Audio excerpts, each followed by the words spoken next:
سورۃ القدر پارہ نمبر 30۔ نحمدہ و نصلی علی رسولہ الکریم، اما بعد،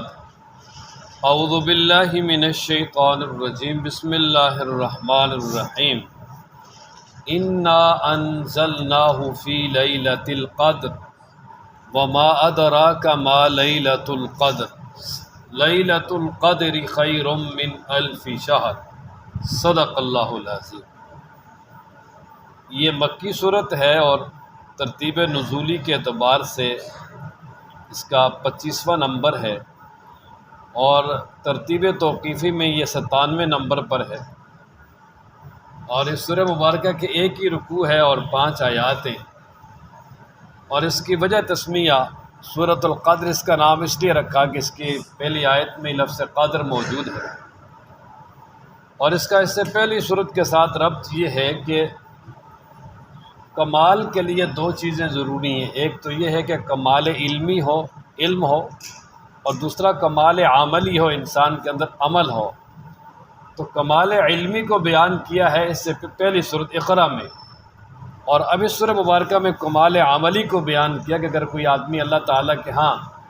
کامل درجہ تک پہنچنا چاہتا ہے اور کمال تک پہنچنا چاہتا ہے تو اس کو عبادت کرنی پڑے گی۔ اس لیے اللہ تبارک و تعالیٰ نے عبادت کے لیے لیلۃ القدر عطا کی ہے، اور اس کا مختصر سا خلاصہ ہے کہ اس میں پہلی آیت میں قرآن و مجید کے نزول کا تذکرہ ہے، اور باقی 4 آیتوں میں لیلۃ القدر کی فضیلت ہے۔ اور اس سورہ مبارکہ کا شان نزول یہ ہے کہ ایک مجلس میں نبی پاک صلی اللہ تعالیٰ علیہ وآلہ وسلم نے بنی اسرائیل کے ایک مجاہد کا تذکرہ کیا کہ وہ مسلسل 1000 سال اس نے 1000 مہینے 1000 مہینے اس نے دن کو جہاد کیا اور رات کو اللہ تعالیٰ کے ہاں عبادت کرتے رہے۔ اور اسی طرح بعض ایسے واقعات بھی بیان کیے کہ بنی اسرائیل میں کچھ ایسے لوگ بھی گزرے ہیں کہ جنہوں نے 500 سال اللہ تبارک و تعالیٰ کی عبادت کی ہے دنیا سے اللہ تعلق ہو کر۔ تو جب یہ بات صحابہ کرام رضوان اللہ تعالیٰ علیہم اجمعین نے سنی تو یاد رکھیے کہ وہ نبی پاک صلی اللہ علیہ وسلم کے تربیت یافتہ تھے، دینی معاملات میں ان کی یہ کوشش ہوتی تھی کہ ہم سے کوئی آگے نہ بڑھے۔ جس طرح آج ہمارے ہاں دنیا کی طلب ہے تو ہم کوششیں کرتے ہیں جی دنیا میں ہم سے کوئی آگے نہ بڑھے، تو صحابہ کی جو کوشش تھی وہ دین کے معاملے میں تھی۔ اب جب نبی پاک صلی اللہ تعالیٰ علیہ وآلہ وسلم سے یہ واقعات سنے، اور اسی طرح یہ واقعات بھی کہ پہلی امتوں کی عمریں 1000 سال تھی، جیسے نوح علیہ السلام کا تو صرف تبلیغ کا دور 950 سال ہے، آدم علیہ السلام کی عمر بھی 1000 سال ہے، پھر اس وقت ان کی امتیوں کی عمریں بھی ایسی ہی تھیں۔ تو اس پر صحابہ کرام کو بڑی تشویش ہوئی، نبی پاک صلی اللہ علیہ وسلم کے سامنے اپنی پریشانی کا اظہار کیا کہ اللہ کے محبوب ہماری تو عمریں اتنی نہیں ہیں، ہماری عمر ہی 60-70 سال کے درمیان ہے، اور یہ تو ایسی امتیں ہیں کہ جن کی عمر جو ہے وہ سینکڑوں سال تھی اور انہوں نے اتنی لمبی عبادت کی، یہ تو عبادات میں ہم سے بہت آگے نکل گئے، ہم تو ان سے پھر عبادت میں بہت ہی زیادہ پیچھے ہیں۔ جب یہ تڑپ رب ذوالجلال نے دیکھی تو اللہ تبارک و تعالیٰ کے ہاں تو پہلے یہ مقدور تھا، اور پھر اللہ تبارک و تعالیٰ نے یہ سورہ مبارکہ اتاری، فرمایا کہ سال میں تو میں ایک ایسی رات دے رہا ہوں کہ اگر اس کی کوئی عبادت کر لے گا تو وہ 1000 مہینے ہی نہیں بلکہ 1000 مہینوں سے بھی افضل تر ہے۔ 1000 مہینوں سے بھی کیا وجہ یہ کہ ان کا شوق بہت زیادہ تھا۔ اب دیکھیں نا کہ صحابہ کرام کا نیکیوں کی طرف شوق کتنا زیادہ تھا، اس کا اس سے اندازہ کریں۔ یہ جو تراویح کی نماز ہے صرف 2 دن آپ علیہ السلام نے پڑھائی، بالاتفاق اس پہ سب کا اتفاق ہے، صرف 2 دن پڑھائی۔ تیسرے دن صحابہ آ کے بیٹھے رہے، انتظار کرتے رہے، آپ علیہ السلام گھر سے ہی نہیں آئے پڑھانے کے لیے، اور پھر اگلے دن صحابہ نے عرض کی اللہ کے محبوب ہم تو بیٹھے رہے انتظار میں رہے، آپ آئے نہیں۔ آپ علیہ السلام نے فرمایا یار میں نے 1 دن پڑھائی، دوسرے دن پڑھائی، تیسرے دن دیکھا میں نے مسجد بھی بھری ہے، باہر سارا سین بھی بھرا ہے، پورا علاقہ بھر گیا ہے، تو مجھے یہ خوف ہوا کہ کہیں اللہ تعالیٰ تمہارے شوق کو دیکھ کر اس کو فرض نہ کر دیں اور میری آنے والی امت کے لیے پریشانی ہو۔ اس نے فرمایا میں نہیں آیا۔ یہی وجہ ہے کہ حضرت سیدنا عمر رضی اللہ تعالیٰ عنہ کے دور تک الگ الگ دو دو چار چار آدمی مل کے تراویح پڑھتے تھے، لیکن حضرت عمر رضی اللہ تعالیٰ عنہ کے دور میں انہوں نے فرمایا یار ان کو ایک دفعہ مسجد نبوی میں تشریف لائے، دیکھا کچھ لوگ مختلف جگہوں پہ پڑھ رہے ہیں، چار چار پانچ پانچ، ایک امام آگے کھڑا کیا ہوا، فرمایا یار ان کو ایک امام کے پیچھے جمع کرتے ہیں، تو انہوں نے پھر ایک امام کے پیچھے جمع کر دیا، دو امام مقرر کیے، ایک حضرت ابی بن کعب اور حضرت تمیم داری رضی اللہ تعالیٰ عنہ۔ ابی بن کعب فرض نماز پڑھاتے پھر 10 تراویح پڑھاتے، حضرت تمیم داری اس کے بعد پھر اگلی 10 تراویح اور وطر پڑھاتے، اور یہی طریقہ حضرت عمر نے جاری کیا۔ حرمین میں یہ کورونا تک یہی طریقہ جاری رہا، ایک امام نماز اور 10 تراویح، دوسرا جو ہے پھر اگلی 10 اس کے ساتھ ہی جو ہے نا وطر، اور اب کورونا میں آگے بالکل ختم ہو گئی تھی، اور اب میرا حال ہے وہ محمد بن سلمان صاحب نے 10 کا آرڈر جاری کیا۔ تو خیر یعنی نبی پاک صلی اللہ علیہ وسلم نے صرف صحابہ کے شوق کو دیکھتے ہوئے ان کو چھوڑ دیا، فرض نہ ہو جائے۔ یعنی آپ اندازہ کریں کہ شوق کتنا زیادہ، یعنی بات کرنے کا مقصد یہاں پر شوق دیکھا کہ صحابہ کا شوق کتنا تھا۔ کچھ غریب صحابہ تھے نا، انہوں نے نبی پاک صلی اللہ علیہ وسلم سے عرض کیا اللہ کے محبوب یہ جو امیر ہے ہم سے بہت آگے نکل گئے، یہ تو ہماری طرح نماز بھی پڑھتے ہیں، روزہ بھی رکھتے ہیں، زکوٰۃ وہ اپنا ساتھ جو ہے وہ نفل وغیرہ بھی پڑھتے ہیں، ساتھ زکوٰۃ بھی دیتے ہیں، مالی صدقہ کرتے ہیں، ہماری تو 10 گنا ہے، ان کی تو شروع ہی 700 گنا سے ہوتا ہے، یہ تو ہم سے بہت آگے نکل گئے۔ تو آپ علیہ الصلوۃ والسلام نے فرمایا کہ ہر نماز کے بعد 33 مرتبہ سبحان اللہ، پھر اسی طرح اتنی مرتبہ الحمدللہ، اتنی مرتبہ اللہ اکبر اور لا الہ الا اللہ ایک مرتبہ یہ پڑھ لو، اس دن نیکیوں میں تم سے کوئی آگے نہیں بڑھ سکے گا، اتنی ڈھیروں نیکیاں۔ اچھا وہ چھپ چھپ کے پڑھ رہے ہیں، اتنے میں میرے کو بھی کیا ہو گیا جی، پتہ چل گیا، انہوں نے شروع کر دی۔ پھر وہ نبی پاک صلی اللہ علیہ وسلم کے پاس آئے جی اللہ کے محبوب کو، تو انہوں نے بھی شروع کر دی، فرمایا یار ذالک فضل اللہ یؤتی من یشاء، یہ اللہ کا فضل ہے جس کو چاہتا ہے دے دیتا ہے۔ مطلب کہ دیکھیں نا نیکیوں میں کتنا تقابل، ایک دوسرے سے آگے بڑھنے کی کوشش۔ حضرت عمر رضی اللہ عنہ فرمانے لگے یار یہ جو ابو بکر ہیں یہ ہمیشہ آگے بڑھ جاتے ہیں، میں غزوہ تبوک کے موقع پر اس کو آگے نہیں بڑھنے دوں گا، گھر کے آدھا سامان لے کر آگے، ابو بکر آیا پورا لے آیا۔ دیکھو نیکیوں میں تقابل کتنا ہے رضی اللہ تعالیٰ۔ اس لیے یہ جب صحابہ کرام نے آن صلی اللہ علیہ وسلم سے اپنی ایک وہ نکالی نا کہ ہم تو نیکیوں میں پیچھے رہ گئے، تو رب ذوالجلال نے فرما دیا کہ تمہیں ایک سال میں ایک ایسی رات دے دی ہے، ایسی رات دے دی ہے کہ جو 1000 مہینوں سے بھی افضل ہے، تم اگر کوئی عبادت کرو گے تو 1000 مہینوں سے بھی اعلیٰ ہے۔ اور وہ کہاں ہے، وہ رات کس مقام پر ہے؟ تو وہ رات آپ علیہ الصلوۃ والسلام نے فرمایا کہ اس کو رمضان المبارک کے آخری عشرہ کی 10 راتوں میں تلاش کرو، رمضان کے آخری عشرہ کے تاک راتوں میں تلاش کرو، تاک راتوں، رمضان کے آخری عشرہ میں تاک راتوں میں فرمایا تلاش کرو، یہ 5 راتیں۔ اور اللہ تبارک و تعالیٰ نے آپ علیہ السلام کو بتائی بھی، آپ علیہ الصلوۃ والسلام فرمانے لگے میں باہر نکلا کہ لوگوں کو بتاؤں گا، جھگڑا ہو رہا تھا اس کی وجہ سے مجھے اس کی جو ہے نا وہ تعیین بلا دی، اور اس میں حکمت تھی۔ وجہ یہ کہ قیمتی چیزیں جو وہ سر عام نہیں رکھی جاتی، ذرا چھپا کے رکھی جاتی، تو اس رات کو بھی 5 راتوں میں چھپا دیا تاکہ ذرا محنت کریں، تلاش کریں، وہ 5 راتیں عبادت کریں رمضان کے آخری۔ ویسے بھی رمضان کا آخری عشرہ عبادت کا ہوتا ہے۔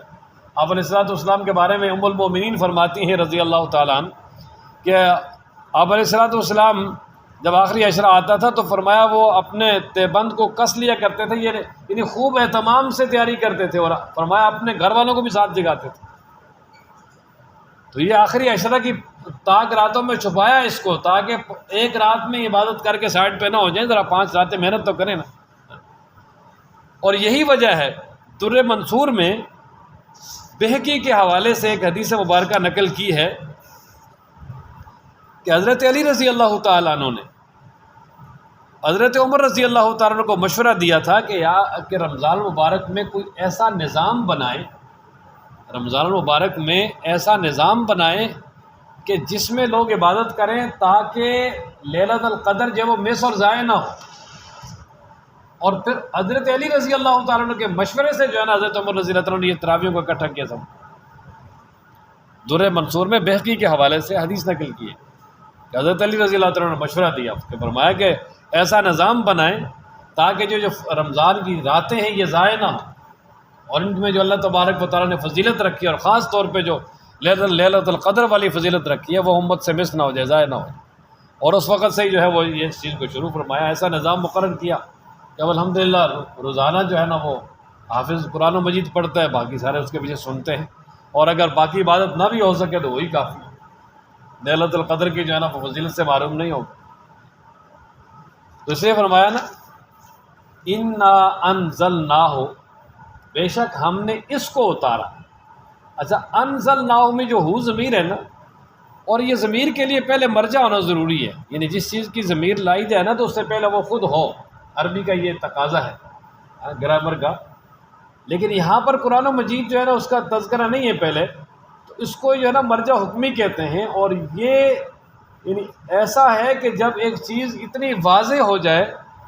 کہ جب بھی وہ بولی جائے تو اس کا انسان کا ذہن اسی کی طرف جائے، تو اس کو بغیر مرجع کے بھی ضمیر کو ذکر کرتے ہیں۔ تو جب اللہ تعالیٰ نے فرمایا نا انا انزلنا، بے شک ہم نے نازل کیا، تو نازل اللہ نے کس کو کیا جی؟ قرآن و مجید کو خود ذہن میں آ گئے، اس لیے فرمایا انا انزلناہ،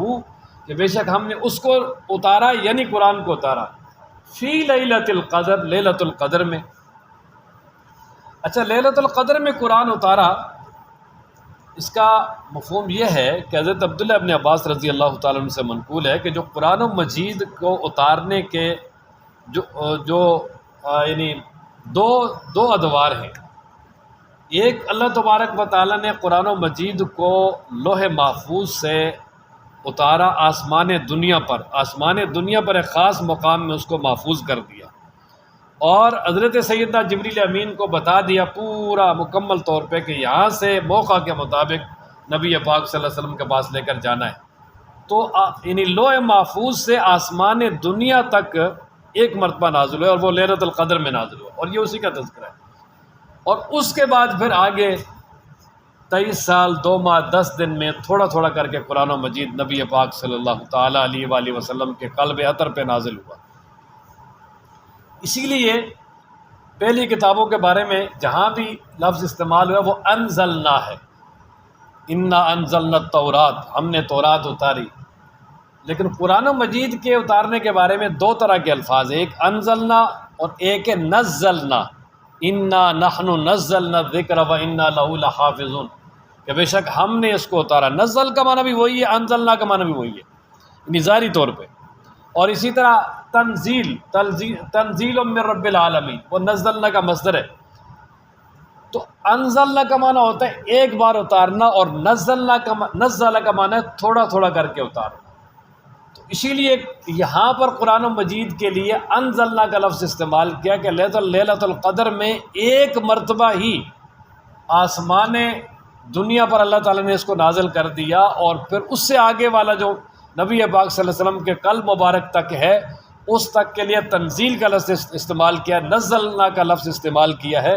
کہ اس وہاں تک جو ہے نا وہ تھوڑا تھوڑا کر کے نبی پاک صلی اللہ علیہ وسلم کے قلب اطہر پہ اتارا گیا۔ اس میں یہ مکی صورتیں ہیں، پھر مدنی صورتیں ہیں، کوئی قرآن و مجید مکہ میں نازل ہوا، کوئی طائف میں، اور کوئی جو ہے نا وہ حنین میں، بدر میں، مدینہ میں، تبوک میں، مختلف جگہوں پہ جہاں نبی پاک صلی اللہ علیہ وسلم وہیں قرآن و مجید نازل ہوا۔ اس لیے فرمایا جی انا انزلنا، اور پھر لیلۃ القدر کی فضیلت کی وجہ بھی بتا دی کہ اس میں قرآن اترا ہے، اور پھر یہ لیلۃ القدر کا رمضان میں ہونا یقینی ہے، کیونکہ دوسرے مقام پر ارشاد فرماتے اللہ تعالیٰ شہر رمضان الذی انزل فیہ القرآن، کہ رمضان میں ہم نے قرآن اتارا۔ تو اس لیے رمضان مبارک میں قرآن اترا کہ لیلۃ القدر جو وہ رمضان مبارک میں ہی ہے، اور آخری عشرہ کی تاگ راتوں میں آپ الاسلام نے اس کی تعین کر دی، اس میں تلاش کرنا۔ اچھا لیلۃ القدر، یہ قدر کے جو ہے نا وہ 3 معنی ہیں۔ قدر کا ایک معنی ہے جی اندازہ، اس رات کو بھی قدر اس لیے کہتے ہیں کہ اس میں اللہ تبارک و تعالیٰ کی طرف سے جو آئندہ سال سارے کام ہونے والے ہیں وہ فرشتوں کے سپرد کیے جاتے ہیں۔ یعنی آپ یوں سمجھ لیں کہ یہ خدائی بجٹ کا آئندہ سال کے لیے یہ بجٹ سیشن ہے اللہ تبارک و تعالیٰ کی طرف سے، کہ جو کام آئندہ سال ہونے ہیں ان کی ڈیوٹیاں فرشتوں کے حوالے کر دی جاتی ہیں، اس لیے اس کو لیلۃ القدر کہا جاتا ہے۔ دوسرا، قدر کا معنی ہے عظمت، اور لیلۃ القدر کو بھی قدر اس لیے کہتے ہیں کہ یہ رات بھی بہت ہی زیادہ عظمت والی ہے، اتنی زیادہ عظمت والی ہے کہ اللہ تبارک و تعالیٰ کی طرف سے اتنے فرشتے اس رات میں زمین پہ اترتے ہیں کہ جن کی تعداد جو ہے نا وہ صحرا کے ذروں سے بھی زیادہ ہے، اور وہ امت کی دعاؤں پہ آمین بھی کہتے ہیں اور ان کے لیے استغفار کرتے ہیں۔ اور اسی طرح یہ اتنی عظیم رات ہے کہ اس کے بارے میں صحیح حدیث میں نبی پاک صلی اللہ علیہ وسلم نے ارشاد فرمایا کہ من قام لیلۃ القدر ایمانا و احتسابا غفر له ما تقدم من ذنبی، کہ جو لیلۃ القدر میں ایمان کی حالت میں ثواب کی نیت سے قیام کرے گا اس کے سارے گناہ اللہ تعالیٰ معاف کرتے ہیں۔ اتنی بڑی عظیم رات ہے۔ اور تیسرا قدر کا معنی ہوتا ہے تنگی۔ اللہ تعالیٰ ارشاد فرماتے نا کہ اللہ یبسط الرزق لمن یشاء ویقدر، اللہ تعالیٰ جس کے لیے چاہتا ہے رزق کو خوب وسیع کرتا ہے اور جس کے لیے چاہتا ہے تنگ کر دیتا ہے۔ تو اس لیلۃ القدر کو بھی لیلۃ القدر اس لیے کہتے ہیں کہ اس رات میں بھی اتنے زیادہ فرشتے زمین پہ اترتے ہیں گویا زمین تنگ پڑ جاتی ہے۔ یہ اتنی عظمت والی رات ہے۔ فرمایا انا انزلناہ، بے شک ہم نے اس قرآن کو نازل کیا فی لیلۃ القدر، عظمت اور قدر والی رات میں۔ اچھا، یہ آگے سوال کر کے پھر اس کا جواب دے دیا، یہ صرف عظمت کے لیے ہے تاکہ اس کی عظمت اور واضح ہو جائے۔ اللہ فرماتے ہیں وما ادراکا، اور تمہیں کس نے بتایا یا تمہیں کیا معلوم، ما لیلۃ القدر، لیلۃ القدر کیا ہے؟ لیلۃ القدر، لیلۃ القدر یعنی قدر والی رات، عظمت والی رات، خیر بہتر ہے من الف شہر، ہزار مہینوں سے۔ الف کہتے ہیں ہزار، شہر کا معنی مہینہ، تو 1000 مہینوں سے بھی اس کی عبادت افضل ہے۔ اور کیا ہوتا ہے اس رات میں؟ تنزل الملائکۃ، اترتے ہیں فرشتے، والروح، اور روح امین، اس سے مراد جبریل امین ہے، فیہا، اس رات میں، بإذن ربہم، اپنے رب کے حکم سے، من کل امر، ہر کام کے لیے، کہ ہر کام کے لیے۔ اس کے دو مطلب ہیں، ایک تو یہ ہے کہ جو بھی عبادت لوگ کر رہے ہیں اس پہ آمین کہتے ہیں، ان کو لکھتے ہیں، ان پہ گویا گواہ بنتے ہیں اور امت کی مغفرت کے لیے دعا کرتے ہیں، اور پھر رب ذوالجلال کے دربار میں رپورٹ پیش کرتے ہیں، اللہ اپنے بندوں پہ فخر کرتے ہیں۔ اور دوسرا یہ کہ من کل امر سے مراد ہے نا، دوسرا مقابر اللہ تعالیٰ ارشاد فرماتے نا فیہا یفرق کل امر حکیم امرا من عندنا، یہ سورہ دخان میں، اس رات میں فیصلہ کیا جاتا ہے ہر حکمت والے کام کا جو ہماری طرف سے ہوتا ہے، تو وہ حکمت والے کام اللہ تبارک و تعالیٰ فرشتوں کے حوالے کرتے ہیں جو بھی آئندہ سال میں ہونے ہیں، اور جبریل امین ان کو نافذ کرنے کے لیے اور فرشتوں کو مختلف مقامات پر ان کی جو ڈیوٹیاں ان کو سمجھانے کے لیے لے کر زمین پہ اترتے۔ سلام، سلامتی والی ہے، ہیا، یہ رات، حتی مطلع الفجر، یہاں تک کہ صبح طلوع ہو جائے، کہ رات جو ہے نا وہ شرعی رات مغرب کے وقت شروع ہو جاتی ہے، مغرب کی اذان ہوتے ہی رات شروع ہو گئی، سورج غروب ہوتے ہی، اور پھر رات رہتی ہے فجر کے طلوع ہونے تک۔ تو فجر کے طلوع ہونے سے مراد جس وقت رمضان مبارک میں سحری بند ہوتی ہے، یعنی جس وقت فجر کی اذان کا ٹائم شروع ہوتا ہے،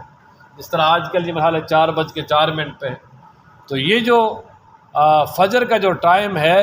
یہ فجر شروع ہونے کا یہاں تک رات ہے، ادھر آگے رات ختم ہو جاتی ہے، بس